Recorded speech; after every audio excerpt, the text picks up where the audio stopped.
Bonjour, je vais t'aider à corriger l'exercice de brevet. Donc sur cet exercice-là, la première chose qu'il faut faire, c'est refaire le schéma sur ton cahier de la figure importante. Donc tu vois que tu es en configuration de Thalès, puisqu'il y a un petit triangle là, dans un grand.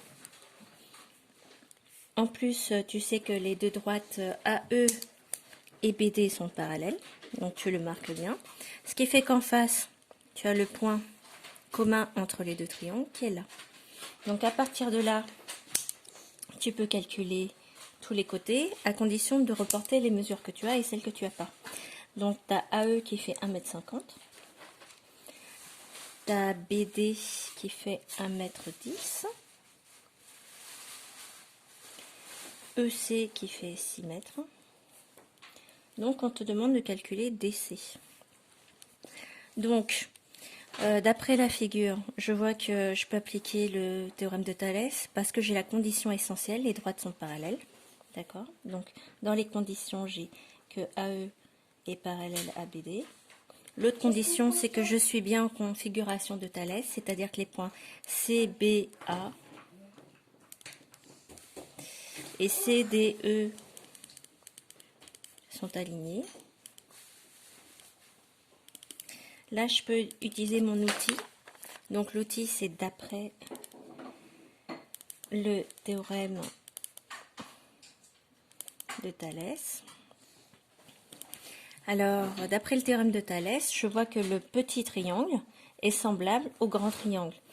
Et ils auront leur côté proportionnel. Donc, le CDE est proportionnel, CDB va être proportionnel à CEA.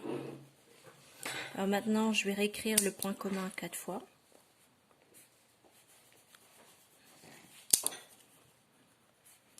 Et ensuite, je vais repérer les côtés qui sont proportionnels. Donc CB, d'accord, dans le petit triangle, va être proportionnel à CA.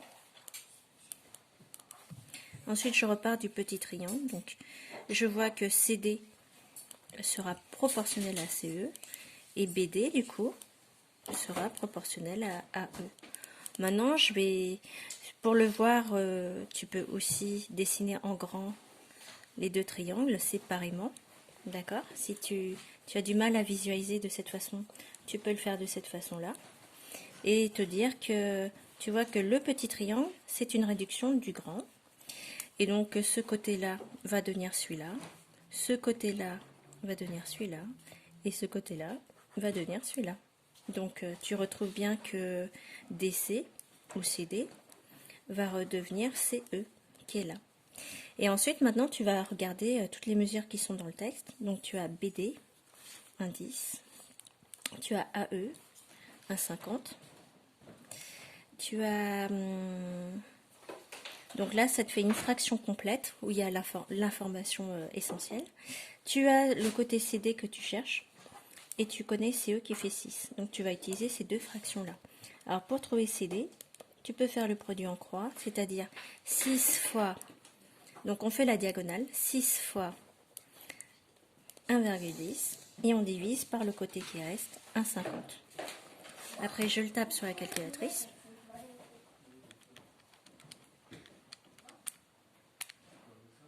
Voilà, et ça me donne 4,4 mètres. Donc là, tu as fait la question 1. Et maintenant, on va passer à la question 2. On déduire que ED, donc ED fait 1,60 m. Et bien en fait, c'est juste une petite soustraction à faire. Parce que ED, c'est ce qui manque, d'accord, à CD pour refaire le grand segment CE. Donc, on va dire que ED, c'est tout ça, le grand, EC, moins le petit, DC. Donc, ED égale 6, moins, si on enlève le 4,4, il va rester que ED. Donc, ça fait 1,6 m. Et pour la dernière question, est-ce qu'on peut voir la fillette du coup qui passe à 1,40 m de la voiture? Donc, si elle passe à 1,40 m, elle est là-dessus. Elle mesure 1,10 m. Donc, elle est pile, en fait, au niveau du cône d'ombre La voiture, elle ne voit pas tout ça. Donc non, la voiture ne verra pas la petite fille parce qu'elle fait pile 1,10 m. Il aurait fallu que sa tête dépasse, en fait, au-dessus du point B pour qu'on la voie. Donc non, car elle reste dans la partie grise.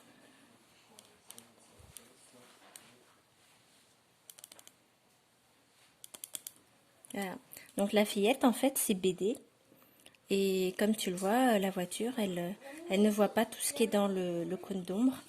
Donc, tant pis. Enfin, c'est pas génial pour la petite.